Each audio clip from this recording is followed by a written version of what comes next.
Hey folks, welcome to the channel. I thought it would be a good idea to do a video going more into the details of what it's like to live with a level of crime that you simply cannot comprehend unless you actually live in it. Remember that if you want to learn more about all of this stuff, preparedness, self-defense, and you have my books available in Amazon in the links there below, Street Survival Skills, where I cover a lot of this stuff, stuff that is probably something that you haven't experienced, and surviving the economic collapse. You also have a channel with a lot of information after so many years of uploading content. So this man that I'm not even sure if he's Russian or Ukrainian. Yes, of course, I know it's not the same thing.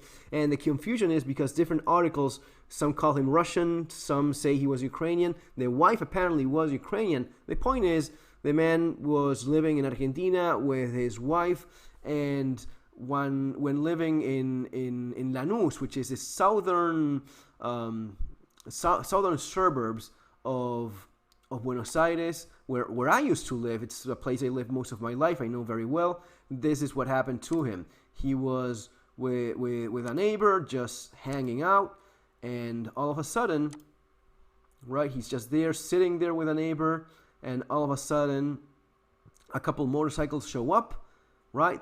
This is so typical. They just get out of their motorcycles, two on each one. They ran towards him. The neighbor, knowing what's happening because he is Argentine, he just walks away. This is the kind of place where most tourists and foreigners just don't visit. They don't live in Lanús. Lanús is like a hardcore part of Buenos Aires, not typical for tourists at all. So what you end up seeing here is that they just show up, they point the guns at him, and he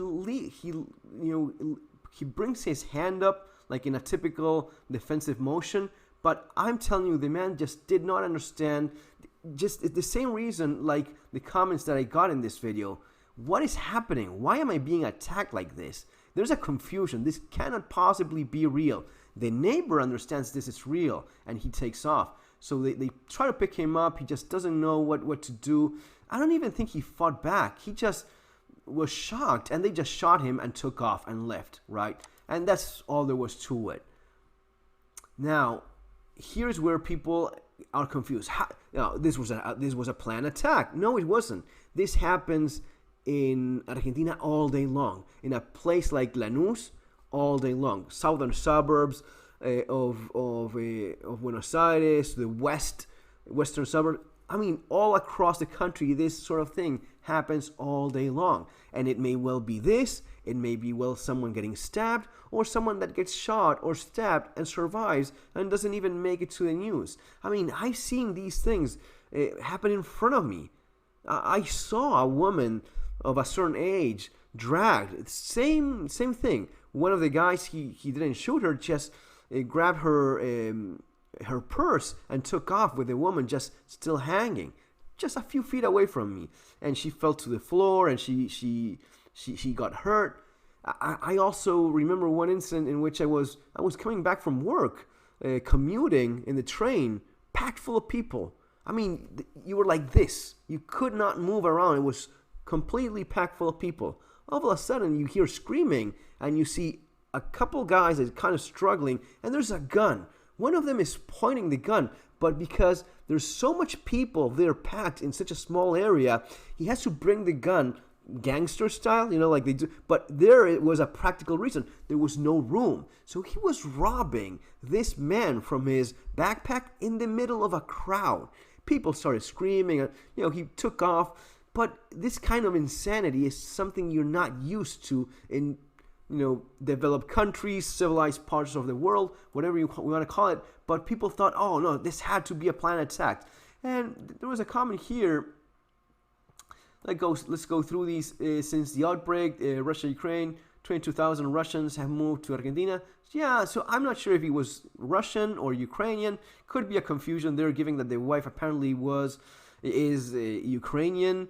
So it could be a Russian guy married to a Ukrainian that just didn't want to go to war against his wife's country and left, which is, maybe the most sensible thing to do if Putin is about to throw you into the meat grinder, and especially against a country that you don't want to invade and start, committing horrible crimes.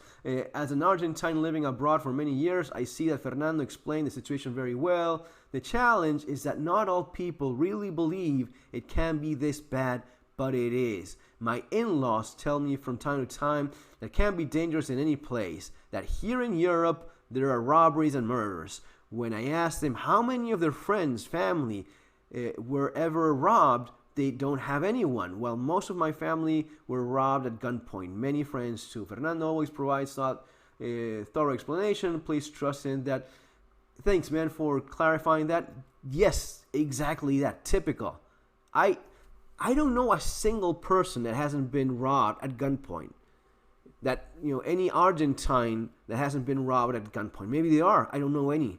Every single person, friends, family, have been robbed probably multiple times at some point at gunpoint. And as he well says, people in the United States will tell you, oh, here it's just as bad. Really? Tell me, how many times have you been robbed at gunpoint? Oh, never. How many people do you know that have been robbed and mugged at gunpoint or have been shot? You have family that have been shot? No, not a single. All right. And that's one more thing. People always, it makes it to the news when someone gets killed. When someone gets shot and is left paralyzed or with horrible psychological damage or physical, it doesn't even make it to the news. And that's the kind of thing you see all the time too.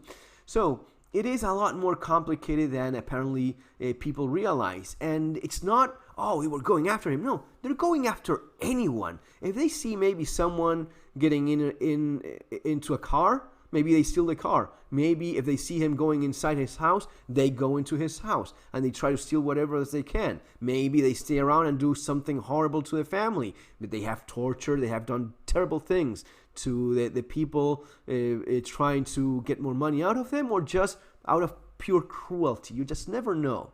So this is daily, and living like this and being ready for something like this all the time, it involves a level of awareness that there's not, the Cooper scale of green, yellow, red. You have to keep in mind there has to be an orange there, which is not your typical. Most Americans will say, yes, always in yellow alerts. No.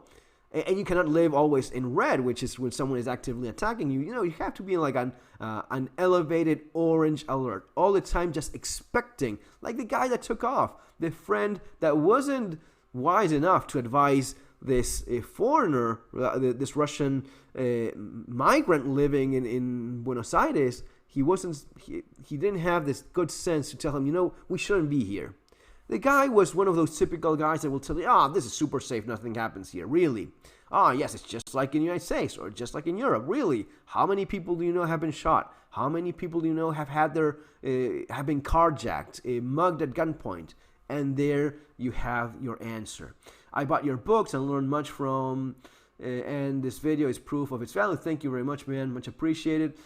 I remember my ex-mother-in-law telling me it was dangerous to be out hanging around at night in Córdoba, Argentina, and this was 15, 20 years ago. Yes, and Córdoba is still like a large, city, but yeah, it's all over. And there's places where it's safer, but it is different. You just don't realize how different it is, and how not knowing the level of violence you're constantly facing without even knowing it, because again, as people say, it had to be planned. There you go. One of the many messages. It looks planned, though, not spontaneous. I love the full story behind this. I'm telling you the full story. Trust me, this happens all day long, all the time.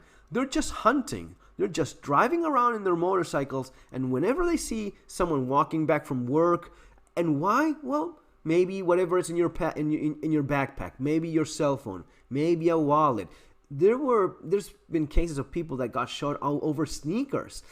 And even when I was a kid, which it's been a few years already, even when I was a kid, and folks watching this that are from Argentina know it well, you could get your sneakers and your jeans stolen at gunpoint. It wasn't as common as it is It wasn't as violent or as common, but it had happened. It was not unheard of. So you made sure you wore like longer shorts, like boxers. You wore boxers instead of the the little kitty underwear, because there was somewhat of a chance that if you got mugged and they asked for your for your jeans, maybe hand those over instead of getting shot.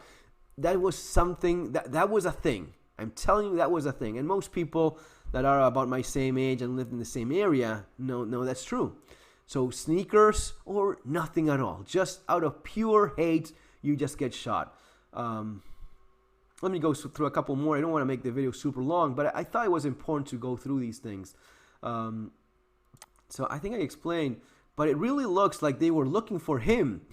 Again, you explain these things, and I understand it's hard to believe. No, they were looking for any victim. Any victim. An old woman, an old lady walking back home from a friend, which old ladies in Lanús have survived long enough to know better. You don't do those things. My grandmother was an old lady in Lanús and lived most of her life there, right?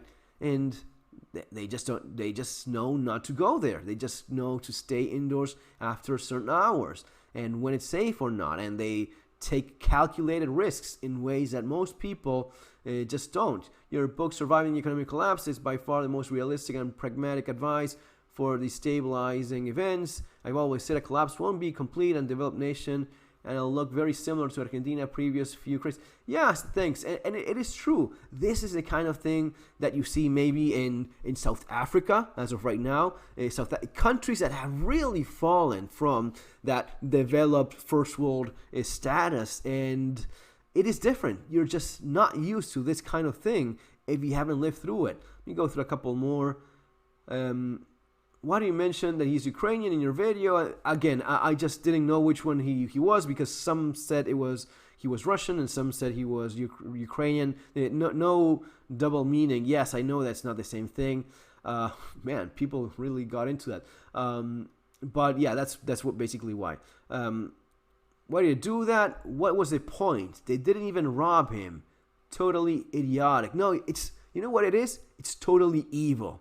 That's the word you're looking for. Folks, that's going to be all for now. This is the kind of thing I really would like you to start to incorporate. And even though you don't live like this today, man, the way things are these days, you don't know if one of these days you will be surprised and you will be, hey, let's go inside. Let's not hang around here on the sidewalk because it's not safe anymore.